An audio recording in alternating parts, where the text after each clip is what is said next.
guys, it's Julesy, and I decided to go live because it's Mercury in retrograde, and attempting to record videos today has been stressful. I've been working out, and I'm forgoing going to the gym today because I wanted to get this video out so I don't overload y'all with a bunch of get ready with me's, because that's how we pay our bills. But the internet has been ablaze with this discussion about TI, and so I thought I would come on and do a little bit of a live. I hope the audio and everything is working. I hope you can hear me. Exclusive content is going to be up on the Patreons. I'm going to record my Patreon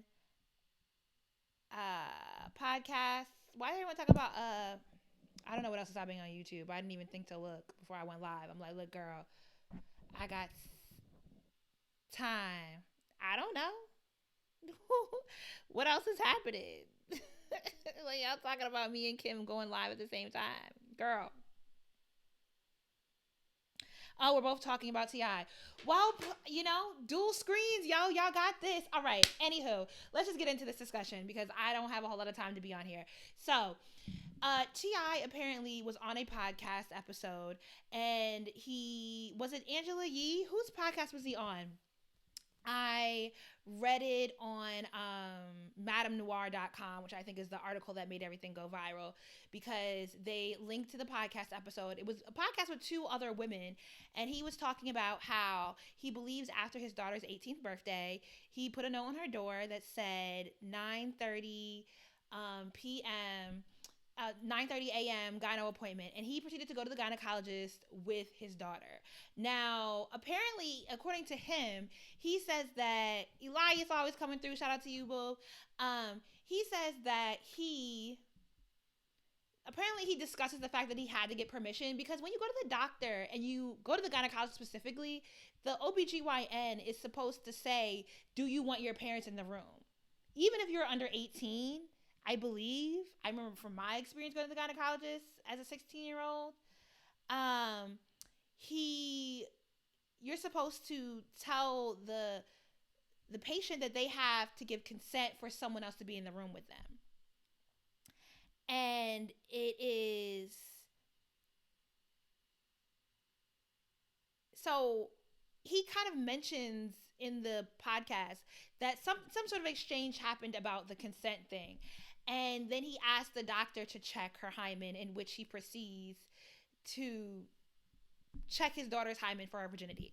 Now, I wrote an article, it's been like 4 or 5 years, back for The Root, about that pastor's daughter who presented her father with a certificate at her wedding, or certificate of her virginity at her wedding.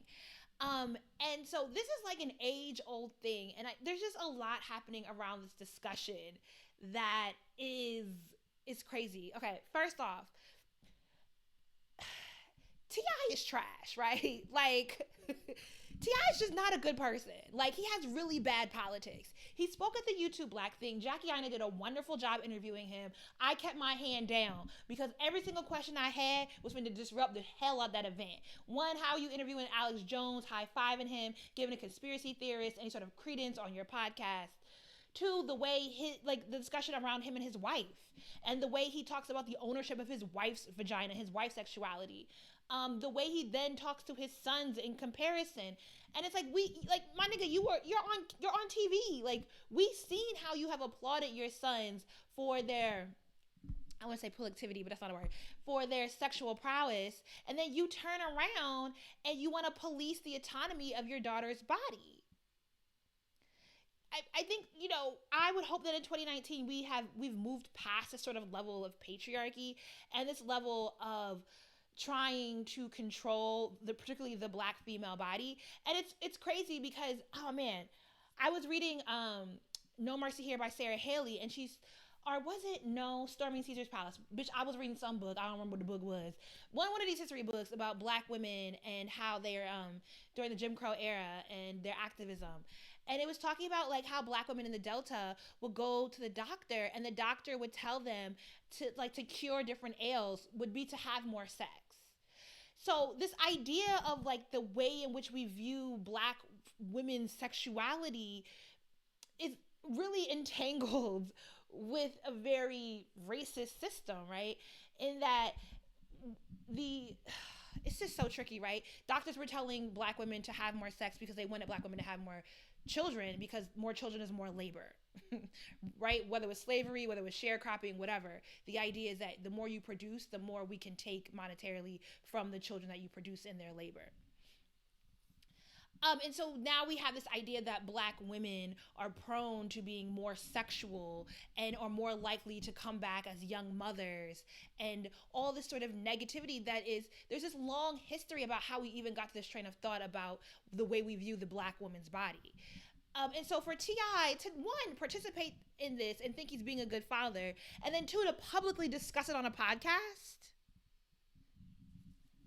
I just thought we would pass this. I thought we had moved on. Like, one, I feel bad for Deja.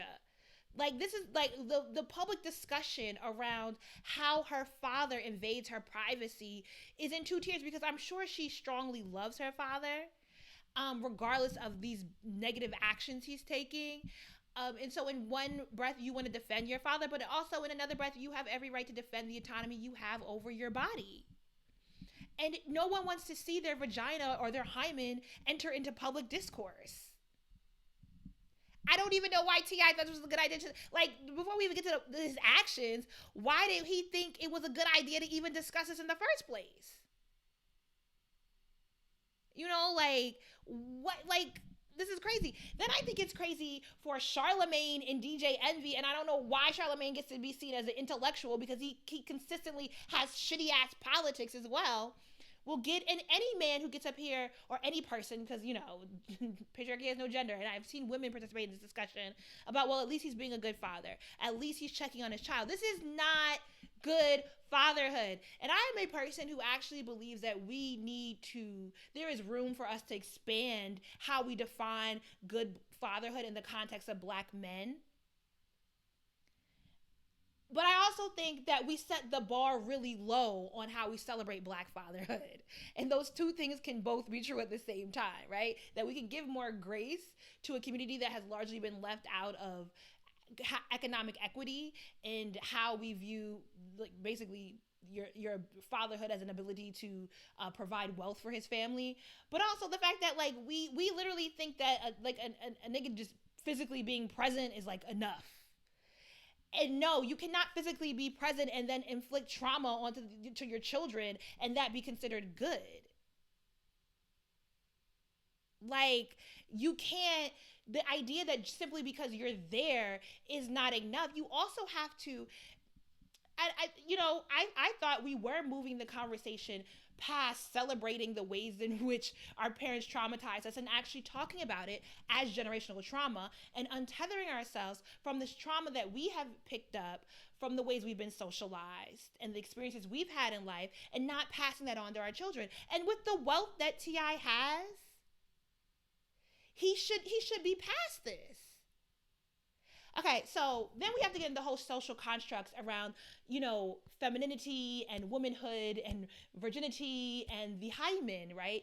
Because as it has been pointed out time and time again by gynecologists and by doctors, that the hymen is a different shape for every woman. It is literally, I'm not into science, this ain't my forte, but I know the hymen is basically there to protect the infant body, right? To protect you when you're a baby from, you know, because of the placement and the other holes that are near it and the other things that happen in that region as a baby, to, you know, young baby girls are prone to vaginal infections. And so the hymen actually protects different particles from entering in there until you fully develop down there.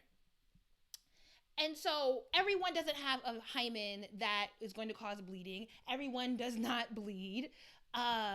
You know, when you eat, like, this is just so triggering, because then you have to think about your own experience with, like, I really hate the term of giving up your virginity. Like, when I think about my own experience with, you know, how I came into my sexuality, I distinctly remember at the age where I decided that I was going to have sex, that I never wanted to say I gave up my virginity. I know exactly where I placed it.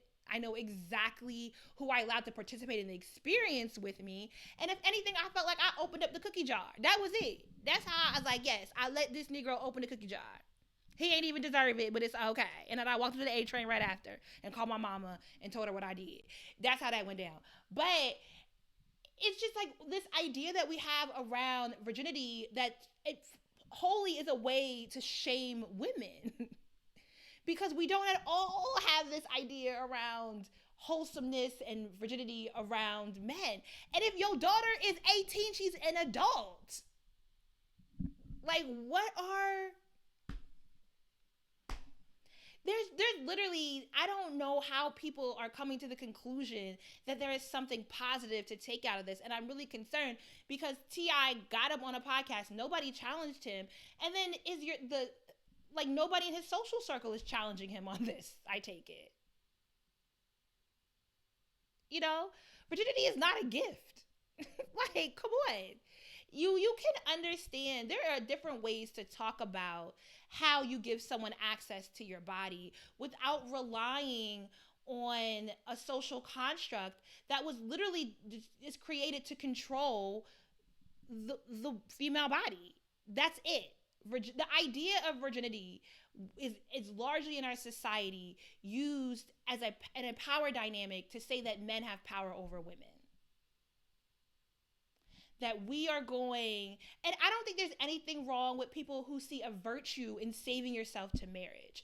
I don't think there's anything wrong in people who see virtue in how they, with their autonomy and their agency, go about with who they allow into their sphere of sexuality. There's nothing wrong with that. There is something wrong with holding virginity over young women's head and saying that because we hold virginity to such high esteem, I have access to check what's happening between your legs. That the way your body responds to what is essentially an actually traumatic experience, like having sex the first time just isn't fun for a lot of women, and that I have access to knowing how your body responds to that experience. And rather than talking to you about the ways in which you should approach your sexuality as the right to have pleasure, as the right for you to set boundaries and demand that people entreat your body a certain way, that I strip all that from you and I say, no, the only thing that comes down to your sexuality is that I can tell that you ain't done nothing yet. And that makes you pure. And what happens is we raise a lot of young women who don't know how to talk about sex, who are traumatized about how men will enact with their body. There was an episode on Esther Perel on her podcast where she was interviewing, it was a young Indian couple, and the woman had basically PTSD from the patriarchy that she experienced as a child and the emphasis put on the virginity of her body and having sex with her own husband. Because you've been so turned off from this idea that you should ever desire pleasure. Like that you are traumatized. It's crazy. And then, as people have time and time again pointed out, what is happening with men like T.I. is that they have absorbed so much toxic masculinity themselves, and they've benefited because of the system of patriarchy that surrounds them. And so that rather than work on their own behavior, rather than working on changing their own preview, rather than encouraging their sons to not take on the same ancient behaviors as them, they focus on the women. Because T.I. has interviewed with Tiny and discussed how he feels like her body is half his. I wish a nigga would. Tell me that when he wants sex, I have no right to turn him down. I gotta give it to him. Like, fuck out of here. This is crazy. This is absurd. And so he definitely believes that, and this is a man who has cheated, who has had other children in the duration of their relationship, has said that he wants to take a break because he doesn't want to be married at this point, only to go right back to her. He has very point blank, very publicly participated and shown in all the ways that patriarchy benefits, and shows that he has to be honest, T.I. really has no incentive to change. None. He has no incentive to do better because there are so many ways in which he is celebrated, and he's currently being uplifted as some sort of intellectual in the Black community. There's he's given power, and he is seen as the good guy in the behavior that he showcases. Even with his blowback from Twitter, I doubt very much that he is going to change at all. Uh, but the larger point is that because he has all these incentives to keep performing badly, he then is going to never educate his sons otherwise.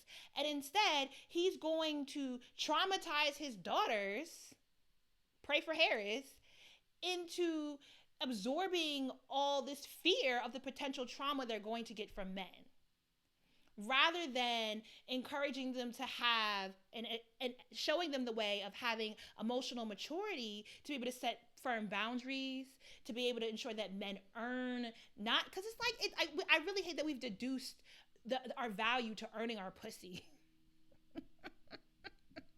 Like, girl, you know, there are so many other things that you come to the table with as an individual, as a human being, that need to be earned from your intimate partner, from whoever, before you even get to the sex part, from whoever you are allowing to have emotional access to yourself, that to reduce the most valuable thing to what's in between your legs really does a disservice to the way she's probably going to go about. I mean, only the guys can praise maybe her mama, maybe something from social media, I don't know. Maybe someone is helping her navigate this space. But it really does a disservice for how young women enter into relationships. And this is why, I spit my tongue. This is why we have this whole femininity movement that's popping off, that's just feeding into very Victorian principles around these material things that women need to do in order to get men, because we really view our ability to partner down to a physical aspect. And it's just not true. It's not true. It's just, you really gonna do yourself a disservice if you think the way in which to have a fulfilling, and however it is that you believe a relationship should fulfill you, half of y'all don't even, I'm not even gonna say because it's not my audience, but a lot of folks don't even think about what do you actually believe is how do you actually want a relationship to fulfill your life? Because we've all these ways in which we've been stymied around, oh, well, I just have to find a way in which sex can fulfill me, and therefore I can fulfill my partner sexually. I just need to be fulfilled on a financial aspect. And don't nobody get to the emotions, and that's the trickiest part of it all. So, that's what I had to say. I skipped going to the gym for this. I'm finna go eat me some dinner because it's getting late. But there's nothing positive that will come from doing hymen checks. Nothing. I'm just so flabbergasted at this whole thing. It is a very archaic way of belief, of thinking. It's principled around believing that you have ownership over other people's bodies. Nobody owns your body. Nobody. And I'm not, I know there's another progressive conversation to have around teenage sexuality and how teens should be allowed to have sexual pleasure. I ain't even getting that far into the conversation. I'm just aghast at the idea that he believes he even has ownership over his daughter's body to begin with, to the point that he's participating in something like, oh, she don't ride no horses, she don't play no sports. Like, and then he's traumatizing his child 2 times over. He's traumatizing her by doing the gynecological check, and then he's traumatizing her by publicizing it and creating this public discourse around his child's hymen. It's crazy. And there's no way that there's no benefit to this. And I'm really disappointed to see people position their argument around, well, at least he's a present father. At least he's being a father. And I don't think that when it comes down to parenthood, we should be looking at the least of things. No, I don't want the least of things to be how much trauma I'm going to further inflict on my children. When I have all the means to ensure, especially at his financial, his big bank account, with all the ways he has to ensure that his children face little to no trauma in life. So, that's that on that. I'm going to read through some of these comments, see what y'all talking about, because this is hot fire, trash shit. I have seen people uh, talk about revoking the gynecologist license, but again, as I started earlier in this live, when in the podcast he kind of does clean it up about, you know, well, he forced Deja's hand in getting consent because he basically said, I'm going with you, and Deja's such a quiet girl. Who calling me from this weird ass number, baby? uh it's a mess. It's a mess. It's a whole ass mess. I'm trying to do too many things at once. This is why lives are so hard for me to keep congruent. Like, all the comments are going fast, and it. Hey Justin, how you doing? Hey King of Reeds, how's it going? I see all y'all in here. Thank you all for joining my live. I know there are other people alive at the same time. I promise. We ain't do this on purpose, girl. You know, my wig is laid. You know, the lace is sitting right now. My mic wasn't working earlier. I was trying to go live at like 5 o'clock today, but it's Mercury in retrograde, so I'm all over the place. It's been a whole mess. And yes, T.I. does have a very dysfunctional relationship with women. That really is, it's a lot of that is internal. A lot of that really comes down to his inability to understand his issues with himself. And rather than analyzing that and having sort of self-awareness where you can work towards a sort of emotional maturity that a man at his big age and his big bank account should be able to work towards, he just outputs it onto women. And it's a mess.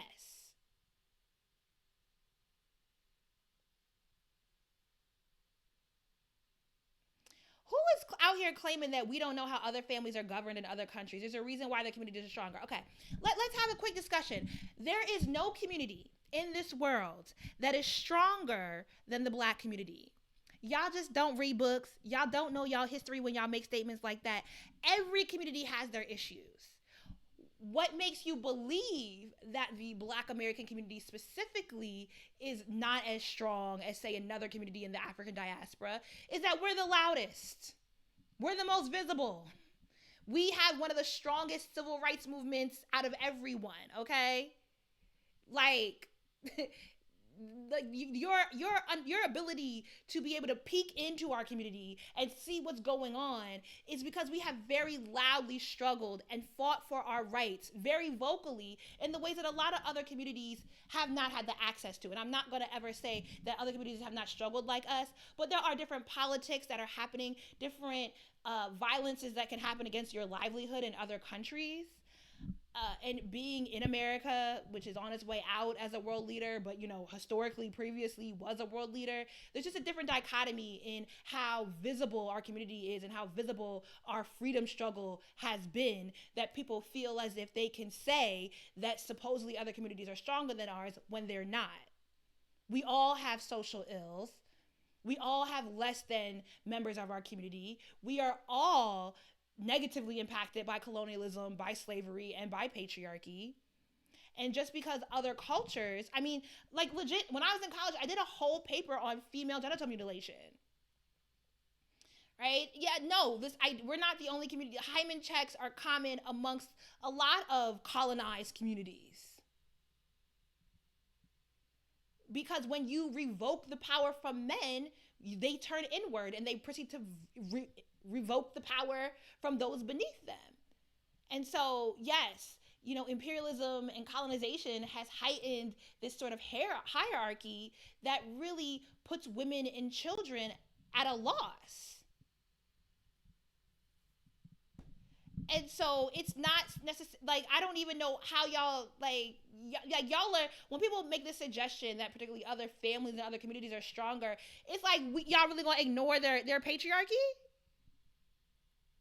Like, sis, y'all really gonna act like there is not some sort of power dynamic or power struggle that exists that's just kept at the hush because people eat it, and you're not at a point, those communities are not at a point where people are able to rise up and speak out against the things that are causing them harm?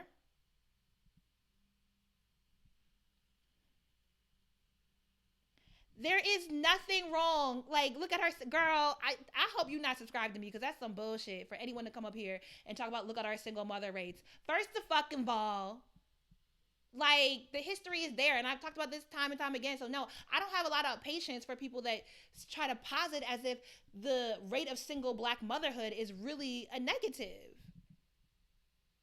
Like, what do you know what American history is? Like, when did we pass the Civil Rights Act? 50 years ago? Fuck is wrong with y'all? Like, no, 55. It's been 55 years. But okay, you go from Emancipation Proclamation in the mid 1860s to a brief period of Reformation, and then you go through post-slavery, the darkest period in Black American history of like Black people literally being lynched up and through the 1920s. Like, we have a community that does not necessarily partner in the same way that the white community has been able to partner and maintain the image of marriages. Because white men's be doing some nasty ass shit when you get up into the white community. So don't play yourself thinking that other folks is really better off than us. But when you go, like, what other communities have been lynched and face a level of violence that we have? And I mean, like, literally, the Civil Rights Act of 1964 was 55 years ago. Like, within my parents' lifetime. All right? Like, where were people getting jobs at in 1960 something? Where were Black folks getting jobs? Please tell me.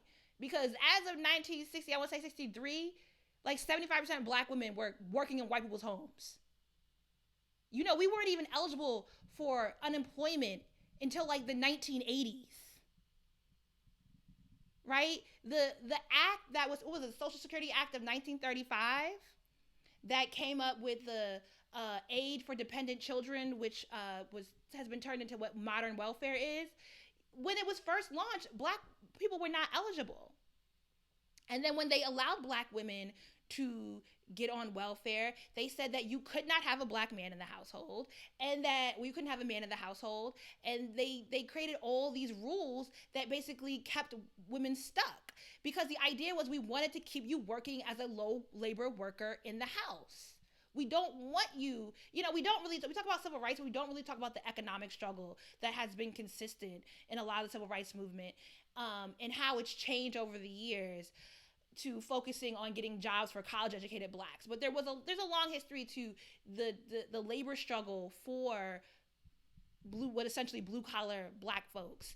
And it's all that is tied into how we talk about Black single motherhood and Black fatherhood and, leveling up and all that stuff. Like, it's just like, you have to look at the history of the systems that have, encroached us. And so this modern renaissance of the idea, the facade of Black wealth has largely been because a lot of these systems weren't dismantled until the late 80s, and now we're having the dismantling of the civil rights policies that were finally enforced to allow Black folks to get jobs and create the sort of wealth that we would like to see, and it's just consistently decreased.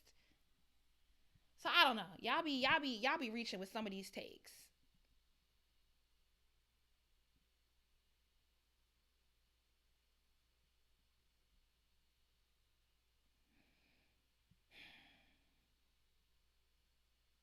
Yeah, girl, you're right. Redlining, all that stuff. There's a whole lot happening. And so I'm never going to shame the ways in which my Black female ancestors, my Black women ancestors have found a way to survive and allow their lineage to survive. I can't do it. Y'all be wildin'. Y'all be making real broad statements that just lack historical context. And no, I don't know why we would say that hymen checks should, like, how does checking one's hymen create less Black single mothers? Matter of fact, it probably creates more. If you're gonna feed into the belief that you should burden the Black woman with how she decides to partner, versus not talking about the dating pool that we curate by allowing boys to behave badly, then who's to say, she ain't gonna end up co-parenting as a divorcee anyway? Like y'all be, come on, like it's not consistent. It's not congruent. Um, yeah, Dorothy E. Roberts in Killing the Black Body lays it out for everybody. Yes. All right, I'm finna log off because I need to go make me some dinner. But thank you everyone for joining this discussion. As always, it's gonna be exclusive. Oh, see, look, this is why I can't be doing lives because I trip over my words too damn much because I be talking too fast. My brain is moving at 1,000,000 miles a minute, bruh. But thank you for joining, and there will be exclusive content over on the Patreon because all the Patreons are helping me launch this book club. Okay, thank you for joining in, and I'ma holla at y'all later. Deuces.